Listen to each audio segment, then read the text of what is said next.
अच्छा भाई, इन्वर्टर तो बहुत हो गया। ये वीडियो उन कस्टमर्स के लिए जो कि नॉन इन्वर्टर के अंदर जंबो साइज रेफ्रिजरेटर ढूंढ रहे हैं। ये रेफ्रिजरेटर है डॉलेंस का फुल साइज़ का 20 क्यूबिक फीट 91999 ओवेंटे मॉडल है इसका।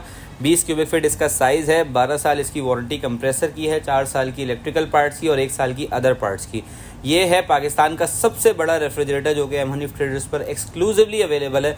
तो अगर आप ढूंढ रहे हैं एक non inverter glass door full size का रेफ्रिजरेटर, तो ये रेफ्रिजरेटर आपके लिए काफ़ी यूज़फुल होने वाला है। इसकी प्राइस है 1,15,000 रुपये, जो कि प्राइस भी बहुत अच्छी है, प्रोडक्ट भी बहुत अच्छी है। तो अगर आप ये फ्रिज लेने में इंटरेस्टेड हैं तो डिस्क्रिप्शन पे दिए गए नंबर पे कॉल कीजिए और ये फीचर से लोडेड रेफ्रिजरेटर अपने घर पे ऑर्डर कीजिए।